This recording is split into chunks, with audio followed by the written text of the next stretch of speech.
If we could just do a show of hands when we call for questions, just so that, and if you can introduce name, outlet, and we'll move from there. Nick, you want to get us started? What are you wearing? What do you think I'm wearing? Jersey. You're asking questions, not you. Sorry. Sink, Nick Krupke from Fox 12. It almost seems like you're having too much fun that you want to walk away from this. No, I'm good. No, I mean, obviously this team is a blast, and this will be the hardest part to leave. But yeah, I can't believe they all showed up. It's pretty cool. I think they were told to come, but they didn't have a choice. You think your teammates like went on eBay and found those old 12 jerseys, or they raided your closet? I'm not sure where Bella got hers. Okay, eBay. Kelly, I think maybe me. Or Trent back there. I think we exchanged jerseys, or she took it from a kid or something. Very cool. Very cool. One more for me before I pass the mic. I mean, you mentioned kids there. I mean, your 25-year career, the last 12 here as a pro, win, lose, or draw, you've always been available to the kids that come here and they look up to you, and I know that's always been part of like your legacy, that you enjoy that. You've always put a brave face on it no matter the outcome of a match. So how much have you really enjoyed that part of it, of kids back at home in Canada and kids here in America that think you're the greatest for everything you've done? Yeah. Well, I think that's a lot of our reasons why we do what we do. Obviously, we love competing and playing and trying to win, but to be able to give back, to be able to spend those 30 seconds, minute, whatever it may be with the next generation is so important. I mean, I've had those moments as a little kid. I was like literally sitting in this stadium watching a World Cup, and it changed my life. So yeah, to be able to give back, obviously 2 young nieces that dream of one day, you know, playing for Portland, playing for Canada. Yeah, I mean, it's why we do what we do. Annie Peterson from AP. What is your favorite memory of your time with the Thorns? Besides today, no. Honestly, I'm going to say the opening day. Obviously, having gone to UP, I knew what this city was capable of in terms of supporting women's sports. But then, yeah, to walk out opening day in front of, I think, 16,000 fans, it was very special, and just something that not many players in that opening year got to experience playing in their home parks. So it was, yeah, just special, and I was so proud to be able to call Portland home in that moment and like kind of share it with my teammates, because yeah, I knew that was possible. Bill Orm with the Oregonian. It's a question that every athlete has to answer at some point, except for those who I guess have the decision made for them. But how do you know it's the right time to move on, and what goes into that decision for you? I mean, besides being 41 years old, It's very young. I don't know. It just has slowly built these past couple of years. Obviously, retiring from the national team, I always wanted to play 1 year of pro, just to be able to enjoy it, just to get to experience the 5 days off that players get when people go on international breaks. But just to be able to give my all one last year to Portland. But yeah, it's just slowly crept in. I still have the passion. I still love the sport. I still want to win. But it's time. I'm looking forward to doing other things, spending time with my family, going on vacation, not having a schedule, not having to train in the off season. Things like that are very exciting to me now. Hi, Demi Lawrence, Portland Business Journal. So you've played around the world, and you've seen kind of this blow up of women's sports in the last 20 years. I mean, specifically in the last few years, but I mean, you've seen just from, you know, the 80s, 90s with all of that up until... 80s? Well, I wasn't playing No, in that. you're Okay. right. Yeah. Halloween, just kidding. Hee hee. I see you back. Anyways, with just the context of how women's sports has blown up, like, how do you see Portland as a standout city with women's sports, because I mean, we're talking about, quote, the epicenter of women's sports now with the coming of the WNBA. Like, what about Portland makes it stand out to you? I mean, the fans here are just unique. I experienced that in university, averaging over 5,000 fans to come watch a university team play. Yeah, so the fans are what set the city apart. And then, as I wrote in my little retirement thing, the Thorns, I think, showed the world what was possible when women's sports were invested into. And now, looking around the NWSL, the WNBA, I mean, there's professional hockey now. I mean, it's incredible to see the growth. And I like to think that Portland had a little bit of like the start and started it. And now you just see it growing, obviously here in the U.S., but obviously being Canadian, I'm proud to see a professional league forming in Canada, and then the growth of the game overseas. I'm proud to have been able to experience it and been a part of the growth, and now pass it on to the next group. Brenna Green, 26. I watched your interview with Karina, and you repeatedly refer to Portland as home. So when do you think Portland became home for you, and do you plan on continuing it for it to be home for you? Look, okay. Yeah, Portland will always be home for me. I mean, obviously, I'm very proud to be from Canada. Like, yeah, that's, my blood is Canadian. But yeah, ever since going to university here, I remember Clive saying that like students come here and they never leave. And yep, that's me. Since day one, Portland's been home. And yeah, this will always be one of two home bases for me.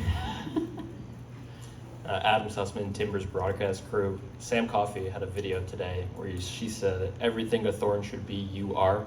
She's lying. Yes, Sam. Let the record show I was telling the truth. For future Thorn players, what should a Thorn be?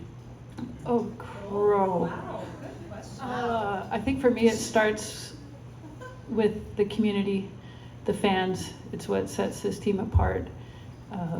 Taking time to give back, taking time after the game to interact with the fans.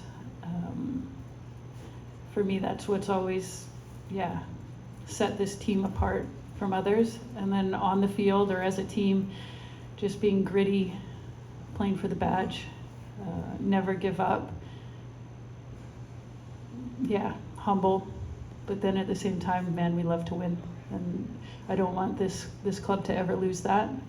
What makes this team special is also winning championships, I think we had a motto, build a constellation, and I hope this next group continues that. Wilder Isom with Stumptown Footy. There's been a lot of kind of big names in the game leaving this kind of recently. You have Marta stepping down. Is there anything that you want to kind of give as a charge to those next players looking to step up and fill some really big shoes on this the world stage and then the club level as well?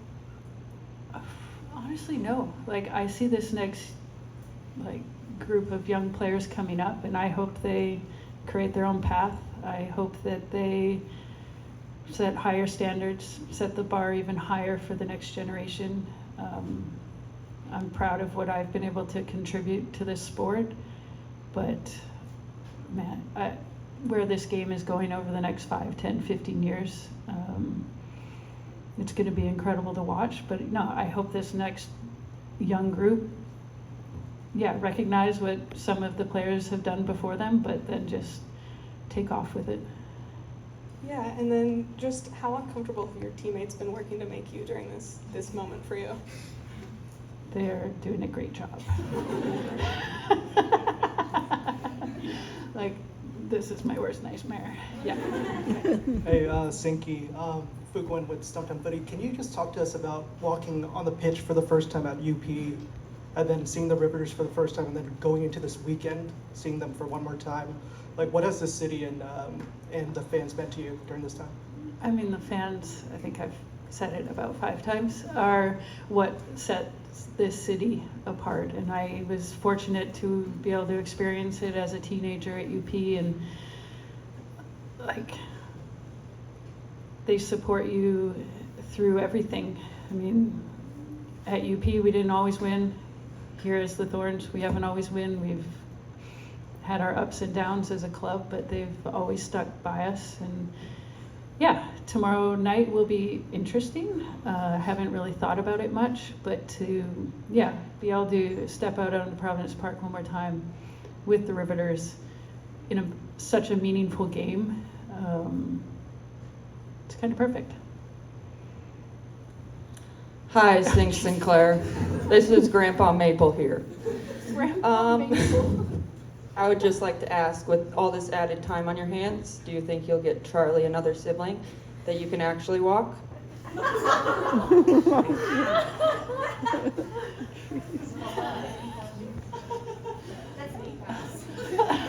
Opposed to take on stroller walks, that's what I meant. Okay, Charlie is a proud only child and will be an only child. Thank you.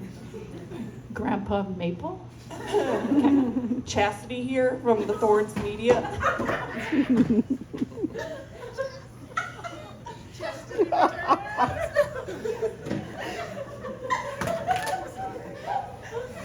Word on the street, you have a new home bar. I think the whole Thorns team was wondering, when will they get the invitation? Oh, I have it. It's broadleaf. Southwest broadleaf. Oh my God. Okay, maybe when I'm done playing, the team can come over, because yeah, we'll see if some And can also, come who over. will you miss the most? I am not going to answer that.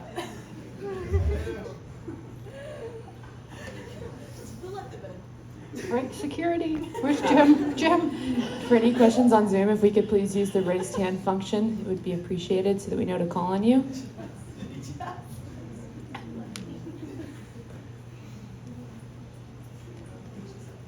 Hey, Sink in the back, Orlando Sanchez, KGW-TV. Part of this whole day, I guess, is just having your chance to let it all, sink in, so to speak. But have you had a chance throughout all of this to just take it in as you've gone on a farewell tour? I mean, I saw the surfboard, a bottle of whiskey, all of that stuff. I was joking with Becky that I should have planned this better and announced my retirement at the start of the year so every team could get me a gift. But I fill up the bar that Chastity mentions. But, I've experienced this with Canada, and I'm the type of person that it's not going to sink in until it's done. I'm sure tomorrow night will be emotional, and who knows what will happen, but it's when I'm able to step away, have a bit of peace and quiet, that's when it'll hit me. It'll also hit me, I'd say, next January, I think, when these guys are starting preseason and I'm not. It'll be, wow, now what? But no, it'll hit me some quiet morning or whatever in December, and I'll look back on all of it and, yeah, be proud. All right, we'll move to questions via Zoom. Meg Linehan from The Athletic, we'll start with you. Thanks, Meg. No, I don't have to introduce myself. Sink, I know that you talked about building a constellation, but one of the first things I think about with Portland is also the desire to build a bonfire. I'm just wondering if you could maybe speak to the rivalry with Seattle and what you've maybe enjoyed the most about it and what you won't miss about it. Weaver, you want to come and take this one? Yeah, I think for me, look, I grew up with family playing for the Timbers. So, and yeah, being from the Pacific Northwest, you're just born with like a dislike for Seattle. And I think it was the first true rivalry in this league. And I think we all played it up. We hate losing to them. They hate losing to us. There's no better feeling than going to Seattle and silencing their crowd and winning, or beating them here in a playoff game. But I have so much respect for them. I can't lie. They've had some world-class players go through that organization, but I still like beating them. And I'm also very glad that they're not going to be in the playoffs. So, no, I mean, it's what I was born into. Like, and I don't think people understand that. I had 2 uncles play for the Timbers. If I showed much love for Seattle, I think I'd be disowned by my family. So that's just how it is. Steph Yang, we'll move to you. Thanks. Steph Young, also from The Athletic. You know, Christina, in the time that you've been with the club, you've seen this league outlast all of its predecessors. The Thorns have been, you know, one of the flagship teams of the league for such a long time. I'm just wondering if you feel it's too early to use the word dynasty, or if you feel that's part of something that you and your teammates have helped build here, you know, 3 championships, playoff contenders, that sort of thing. No, I wouldn't say dynasty. I just think that we've been a force to be reckoned with since day one in this league. And I hope that, you know, I'm really hoping our season doesn't end tomorrow night and that we can go and add to our stars on our crest. But no, I'm just proud of what we've been able to accomplish here in Portland. Winning Shields, winning the championships.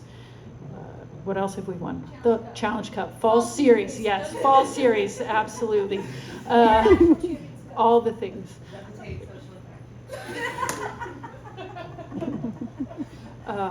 But I can't take these guys seriously. No, I'm just proud of what we've been able to accomplish and to be one of the mainstays in this league, to help this league survive in its first few years. I mean, a couple of us played in the WPS and unfortunately saw that league fail. And I think that was our biggest goal with the NWSL, was yes, to create a league that everyone can be proud of, but one that survives past year 3. And now, I mean, this league is here to stay. The Thorns are here to stay, and hopefully we'll keep winning. Are there any questions from this side of the room? Oh, Jesus. Oh, Nina has a question. Hi, Hina Sugita, Portland Sounds. Who will you miss the most? Who will I miss the most? Yeah. And why is Emily? I missed that last part. Hina, I'll miss you the most. Yay. No, like honestly, Hina's like my locker buddy and like the kindest human that you've ever met, and we don't deserve her. So, Hina, I'm so glad you came to Portland. All right, I think we have time for about 2 more.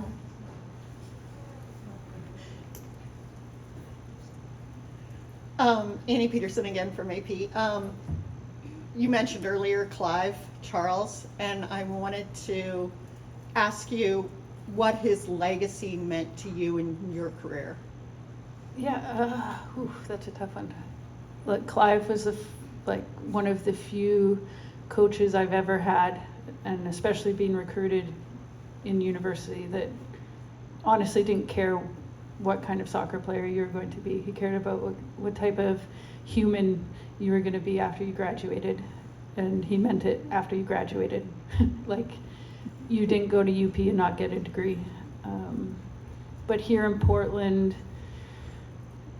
yeah, his legacy I think lives on through all of us that we're fortunate to cross paths with him, to be coached by him. And when I think of Clive, I just think of approaching the game in the right way, approaching your teammates, your coaching staff, the opponents, the refs, most of the time with respect. And yeah, just working hard, having no regrets. And I mean, he always said you got to earn the right to play. And I don't know, it's something that sticks with me. But yeah, there isn't one home game that goes by where I don't look up and see his name. And yeah, it's very fortunate and honored to be coached by him. I literally knew him since I was a little kid. Yeah, and I hope I've made him proud and played the game that, yeah, how he wanted it to be played. We'll finish up with these two questions for Jimmy and Bill. This is going to feel random, and Perfect. I hope you'll indulge me, but that 2012 semifinal against the U.S. is still in the Olympics. I'm sorry. Is Oh. it's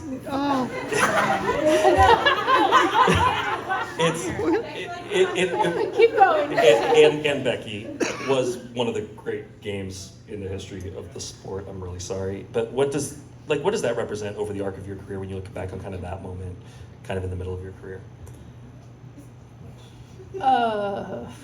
It's like a mixture of all the different emotions that you can experience.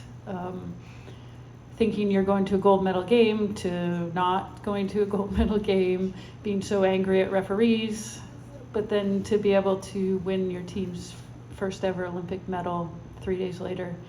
And I remember landing back in Vancouver after the London Olympics, and the lady at the airport told us, "Welcome home, your lives will never be the same."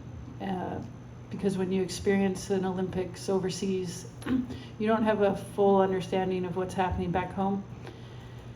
Obviously, we knew the country was behind us, but the support that we received was unmatched. To come home after winning bronze to thousands of fans at the airport, and literally, I mean, Karina can say the same, like our lives were never the same. The country fell in love with that team during that game, and how we were able to respond and beat France and win an Olympic medal. I'm almost like more proud of that than the gold. Yeah, it changed our lives. It changed, I think, the future of the sport within Canada forever. Demi Lawrence, Portland Business Journal again. So without asking you the horrible, jarring question of what's next, how involved do you see yourself being, not only with the club, but, you know, WNBA coming in 2026? Like, how involved do you see yourself continuing to be with the club and with women's sports in Portland going forward? Are you going to need to take a step back a little bit? Or are you still going to stay pretty involved? Or Excellent question.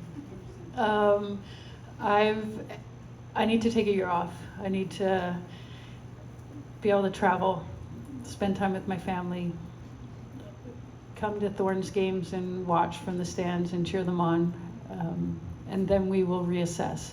But the sport has been my life since I was 4, so I don't think I'm going to walk away. I would love to stay involved in the organization.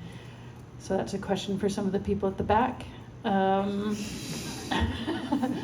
no, I mean, this club means everything to me. I have no intention of leaving. thank you. All right.